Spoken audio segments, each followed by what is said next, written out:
Hey everybody, what's going on? Hexlex here. Got another Master Duel video for you. So this time we're coming back to Dragon Link.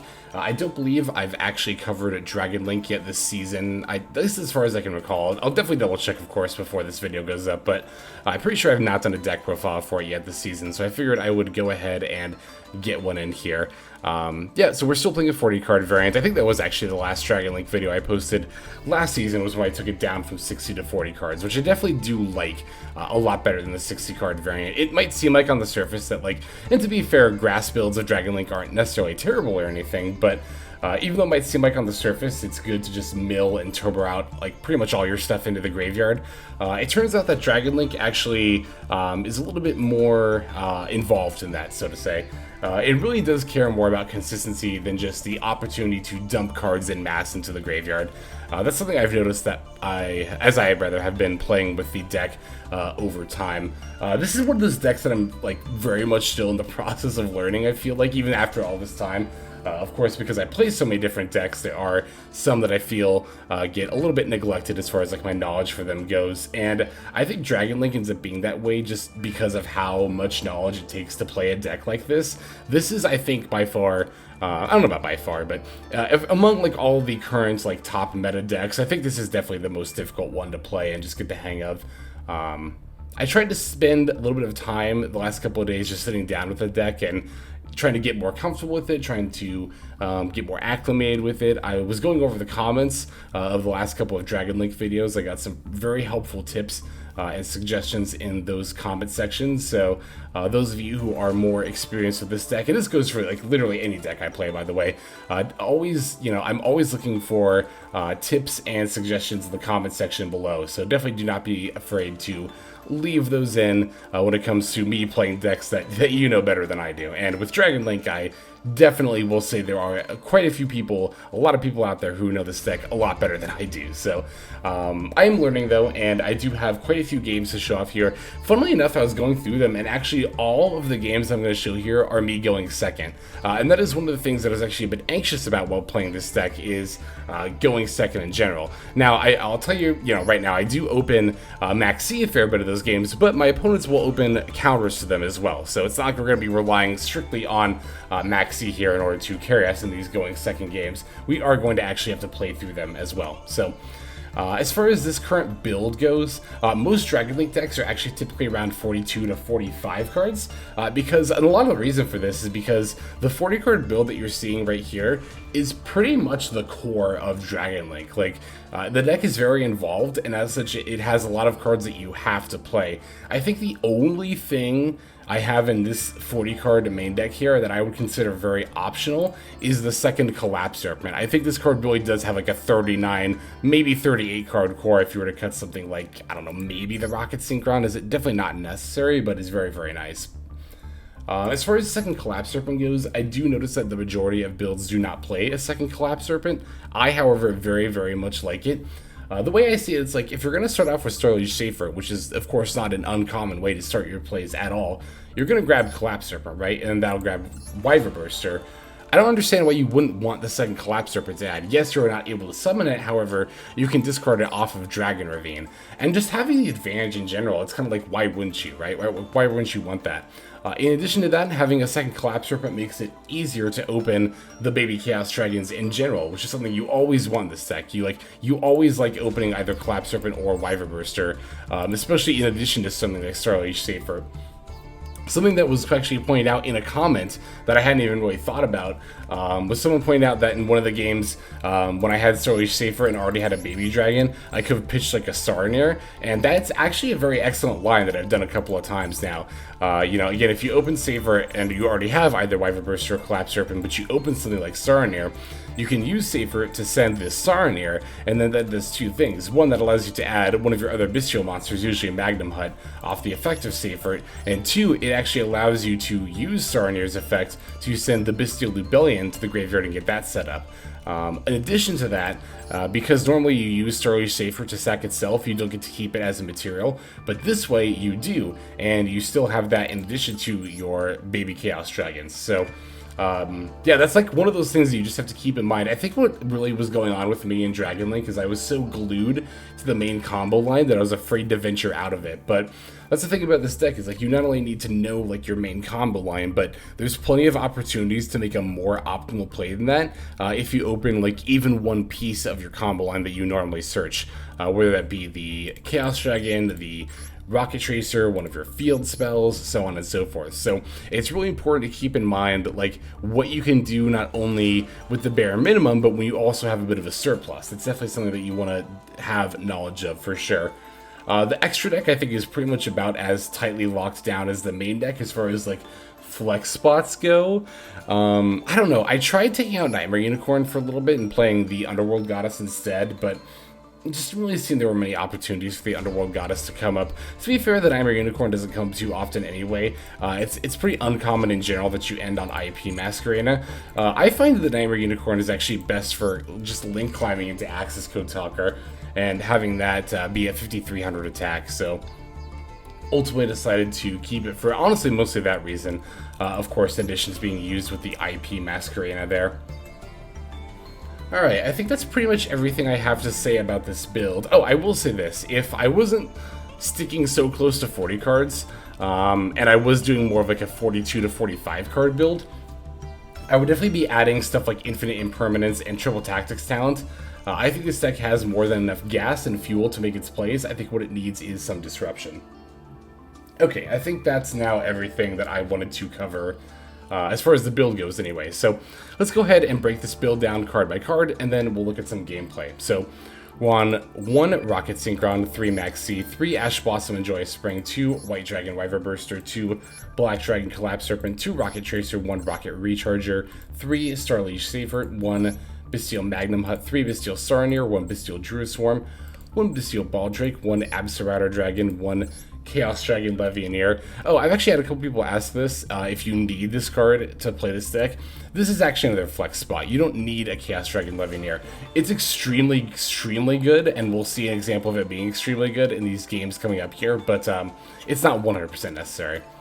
We're playing 3 the Bystial Lubellion, 3 Chaos Space, 1 Dragon Ravine, 1 Boot Sector Launch, 1 Branded Regained, 3 Quick Launch, 2 Call by the Grave, and then 1 Branded Beast. It's going to make our main deck. For the extra deck, we're on 1 Borreload Savage Dragon, 1 Chaos Ruler, the Chaotic Magical Dragon, 1 Hot Red Dragon Archfiend, 1 Baronne de Fleur, 1 Guardragon Pisty, 2 Striker Dragon, 1 Hieratic Seal of the Heavenly Spheres, 1 Dragunity Romulous, 1 IP Masquerena, 1 Dark the Dark Charmer Gloomy, 1 Triple Burst Dragon, 1 Knightmare Unicorn, 1 Accesscode Talkder, and then finally 1 Borrelend Dragon. It's going to do it for our list. Now let's look at some games. Okay, our first opponent here is going to be on Tier Limits. Seems like a pretty standard tier build. Didn't seem like they were doing anything too fancy with it or anything like that. Nothing too techy. We are going to be going second. As I mentioned before, we're going to be going second every game this video. And we do open the Maxx. However, our opponent is going to respond with the Ash Blossom there. So we do get to play an actual game of Yu-Gi-Oh! Also, Ash Blossom up to 81.7%. I think from even earlier this week, it was at like 70-some. So that's interesting. Our opponent's going to start with Keldo pitching Keldo pitching Kelbeck. That's going to allow them to get it twisted. Kelbeck is going to hit a Merly, as well as the Tier Limit Scream there. Thankfully, we have the Druiswarm, so we can just banish the Merly and not have to deal with that. Opponent's going to respond with the Agido effect. This will not stop my Druiswarm from banishing the Merly, but it will allow them to not only summon the Agido, but also a Kelbeck here as well. The Scream is going to end up grabbing them the Celiac here, so.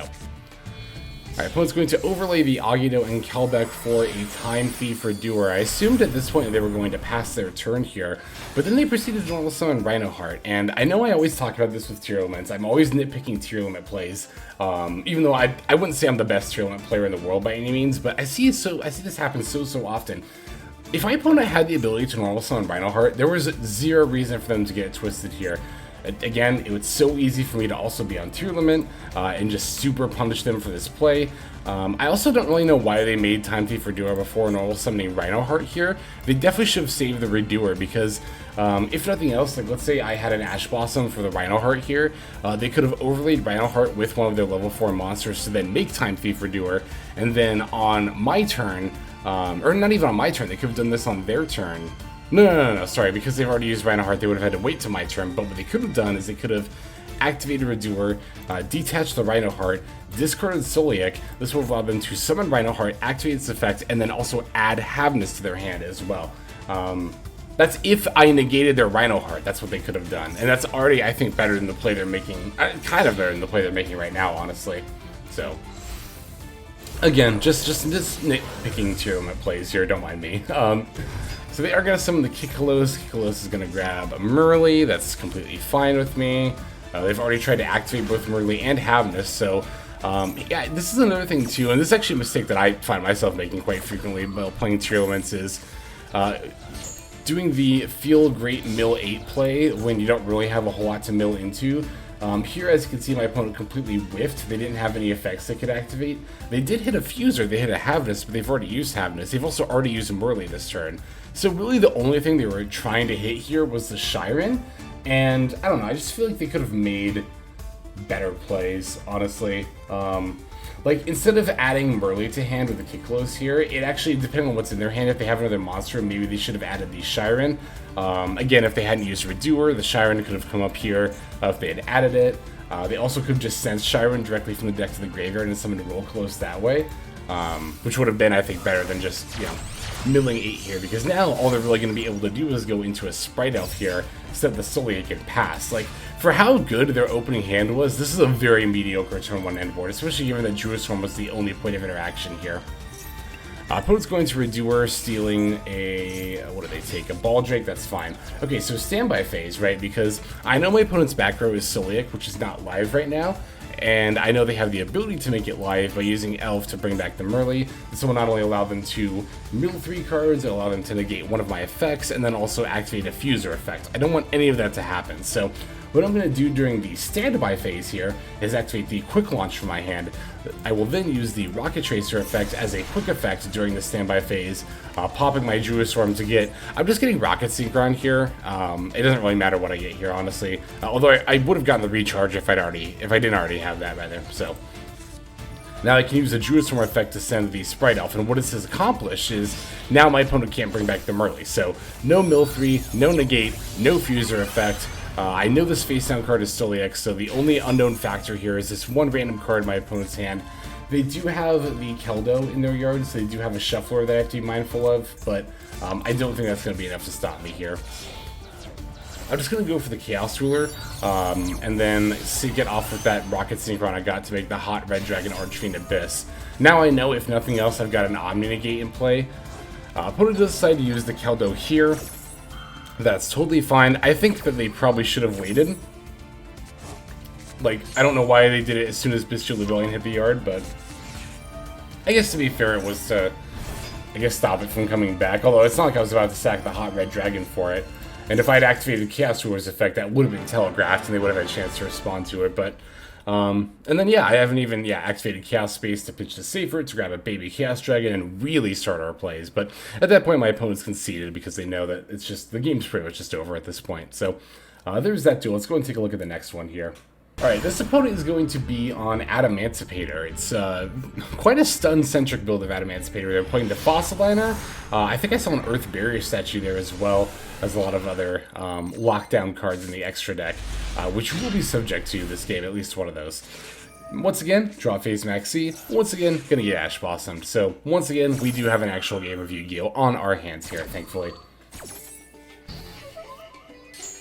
Alright, opponent's going to start by normal summoning the Seeker, if I recall. Yes, the Adamemancipator Seeker, and activating the effect.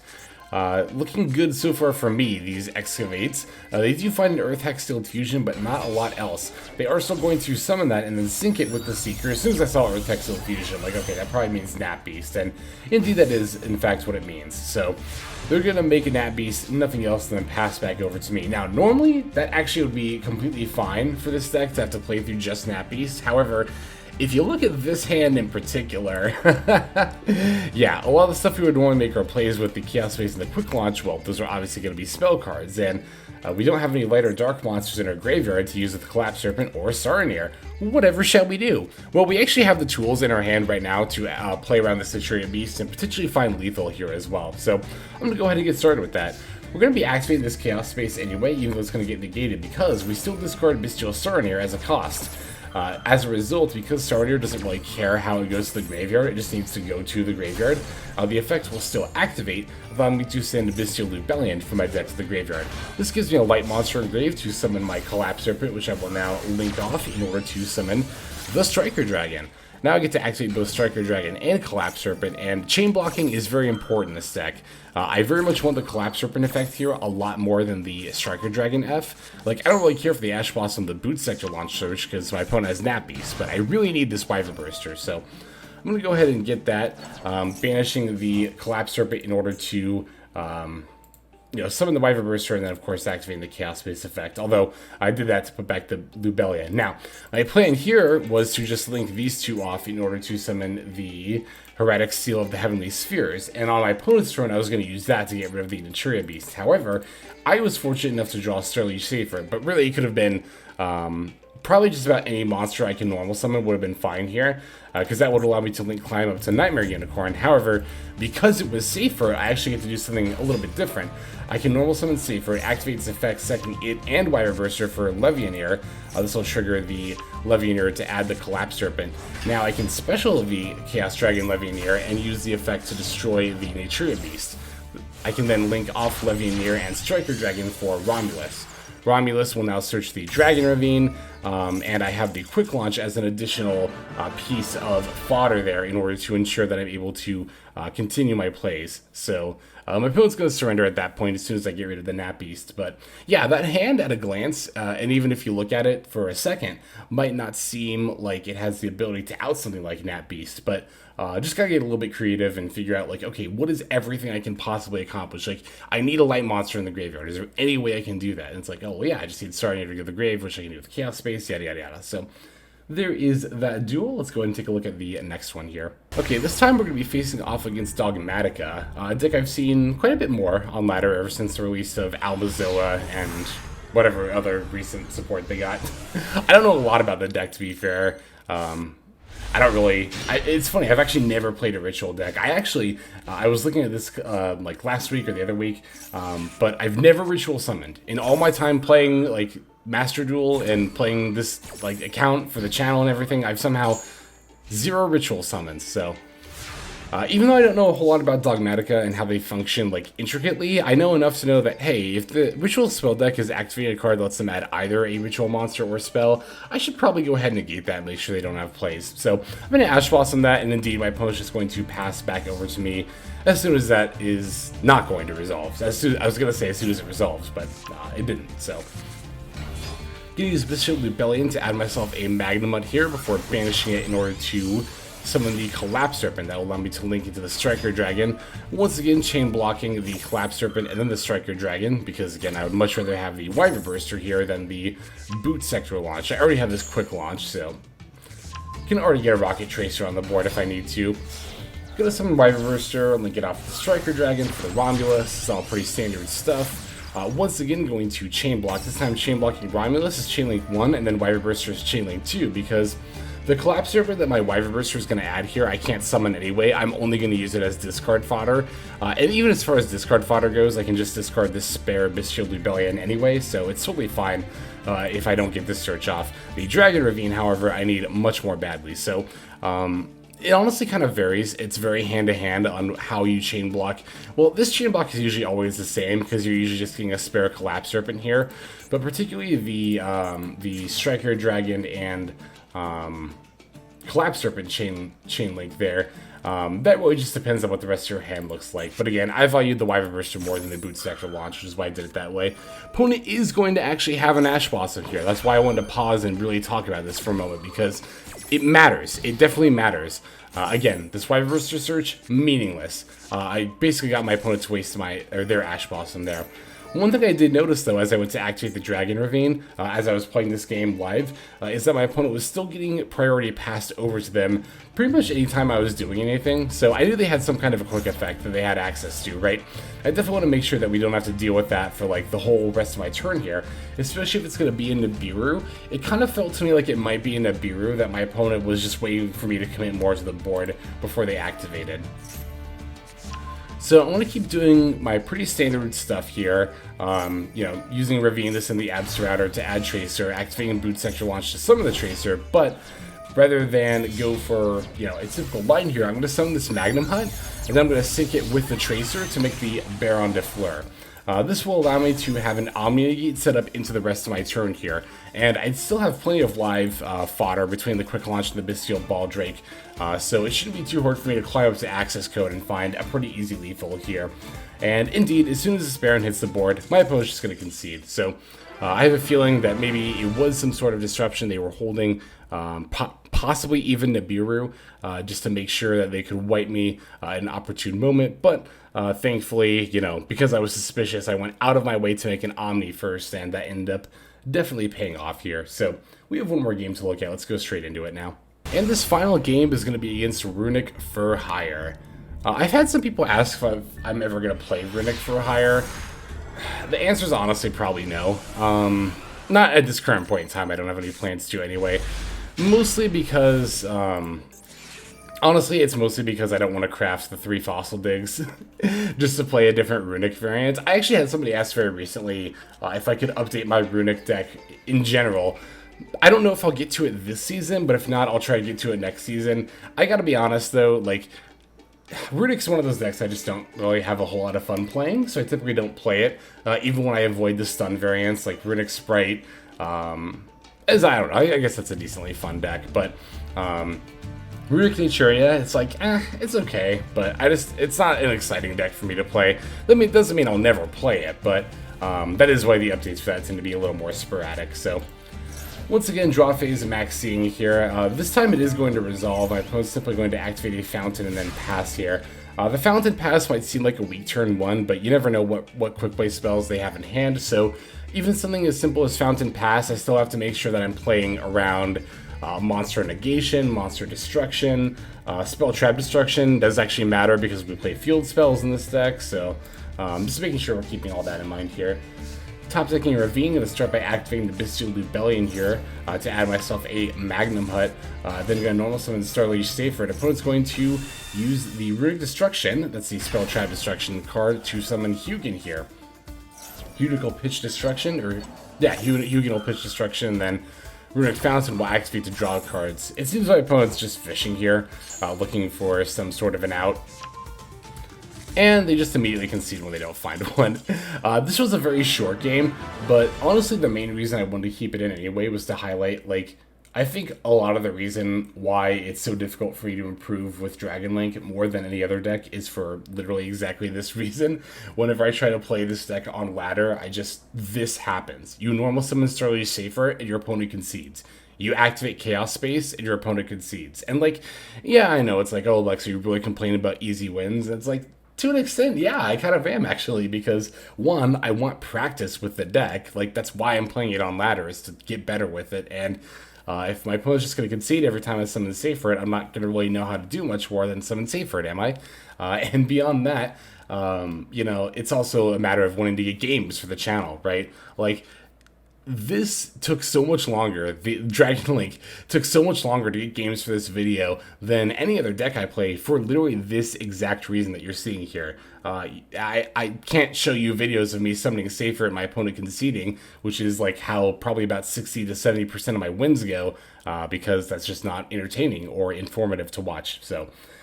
Grumble, grumble, I guess it's just me complaining about first world problems. Like, oh, my opponents are conceding too quickly. I'm sure a lot of you are like rolling your eyes, but in any case, it's going to go ahead and do it for this video. So let's just move now to our outro. Alright, everybody, thank you so much for watching all the way to the very end of the video like this. That means a whole lot to me. Not just personally, but it's also a great way of supporting the channel as well. If you're interested in supporting the channel in other means, you can of course feel free to comment and or subscribe right here on YouTube. I'm always looking to the comments section. You guys leave some pretty awesome feedback as far as like constructive criticism goes when it comes to deck building, gameplay, channel content, all that stuff. So feel free to leave your opinion down there. I will be sure to take a look at that there. And then subscribing is going to be the best way to get notifications of when these videos drop.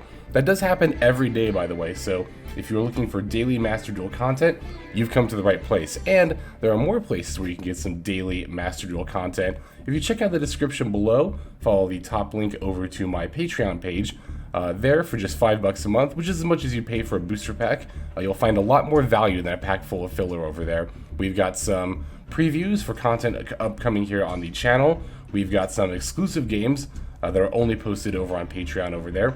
We've got some Q&As, and then you can also have your name featured in this lovely credit sequence where I thank all of the people who are helping contribute over there on Patreon. It's a huge support to the channel, and it really means a lot as well. So thank you everyone who is donating that is featured here on screen. And again, you know, it's not just a pure donation, you do get some more daily Master Duel content over there just for being a part of the Patreon. But I think that's about all the time that I have for today's video. Once again, I just want to thank you so very much for sticking all the way to the end of the video. Again, it just means a lot, as I do put a decent amount of work into getting these videos out every single day. But that's about all the time that I've got for now, so without further ado, this is Xlex. I'm signing out, and I hope you have a fantastic day.